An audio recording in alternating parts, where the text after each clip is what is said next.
I don't know. I don't know. I need help is what I'm saying. So, yeah.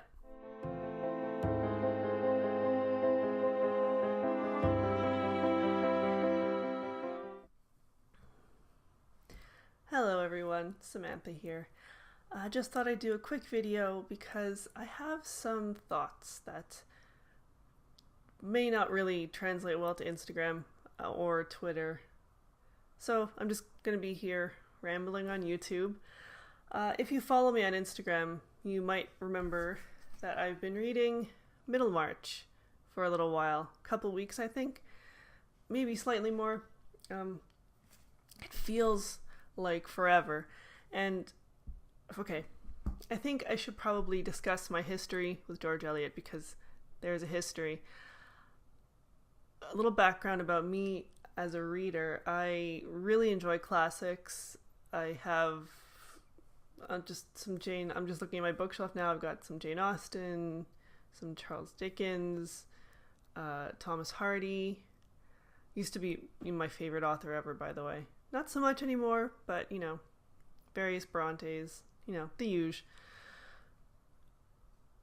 Eliot, though, I hadn't read until quite late in life. I started off with The Mill on the Floss. I think I was about 19 or 20, and it was probably my mistake because I was commuting to a different city to go to college, and I decided I had such a long commute that I'd start reading The Mill on the Floss on a bus, which is never really a good idea. At least it isn't for me because, I have, the language in classics can sometimes be dense, convoluted, so I need brain power to focus, and I'm not one of those readers who can filter out ambient noise. I really can't. So I couldn't concentrate on The Mill on the Floss, basically, and I had to quit within, 3 chapters maybe. The thing is, when I was that young, I didn't think, oh, I probably shouldn't try to read this dense Victorian novel on a bus that's crowded. I just thought, no, it's George Eliot's fault, not mine, and I never read any of her books again. Until a few years ago, within 5, I forget how long ago, I got this, Silas Marner, which is beautiful. Look at this cover. That's just a gorgeous cover. Honestly, probably why I picked it up. Also probably because look how thin it is. I thought, it won't be a waste of my time, really, if I can't finish this, because look how it's not that long. Actually, and the thing is, I liked this book quite a lot. I really enjoyed it. It was easy to follow. For me. I just found it quite enjoyable, and that kind of made me feel a little more encouraged about reading more Eliot. But not too encouraged because several years passed, and a couple of years ago, a friend of mine, she would be forgiven for thinking this, but she thought that I had read Middlemarch already, and for a gift one day she got me this book, My Life in Middlemarch by Rebecca Mead. A great book. I confessed to my friend that I hadn't read Middlemarch when she gave this to me, but, I read it anyway. Something on the cover distracted me. I apologize. Anyway, I read this book anyway. I thought to myself, if I get spoilers for Middlemarch, no big deal. I'm never going to read Middlemarch. And I really enjoyed this book as well. It's basically a woman's memoir interlaced with Middlemarch.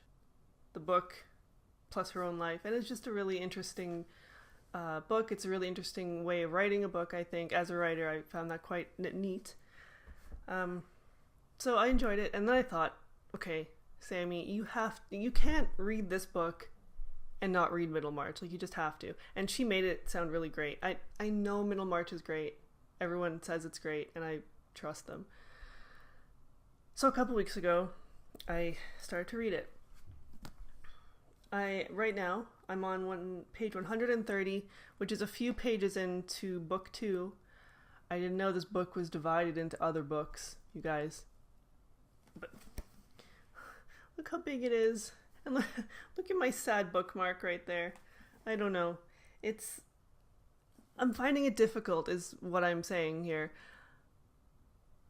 I've heard that this book has a lot of long sentences. And I mean, as a writer, I actually use long sentences myself. I like them. I think they can be useful. And as such, I think I have practice in reading them. But dear God, these sentences, you really I really have to laser focus my concentration into this book. And I find it, because I haven't given up yet, so no past tense. I find it interesting how the narrative of this book, the way she writes it, is quite dense. She spends a lot of time saying things that could be said in fewer words. And I'm not just saying that as a modern reader. Like, as I said, I've read classics before, and I find her sentences comparatively are quite dense. However, her dialogue isn't. Her dialogue is very easy to follow. I get it without having to read the same passage over or really focus all that much. So it's almost more annoying that way, because I feel like if she was dense all the way through, then I suppose I would get used to it at some point. But no, the focus shifts is what I'm saying. So when there's so many characters and they're all, and I wish this had like a little family tree at the beginning, like in historical books or something, because I don't actually remember how people are related to each other. I've had to check online, but then that gives me sort of spoilers, so I don't know how I'm ever going to remember who these people are. Am I alone? Am I alone in the world? I want to finish this. I think I'm going to. I generally don't force myself to finish a book. But I don't hate it. I'm just having difficulties.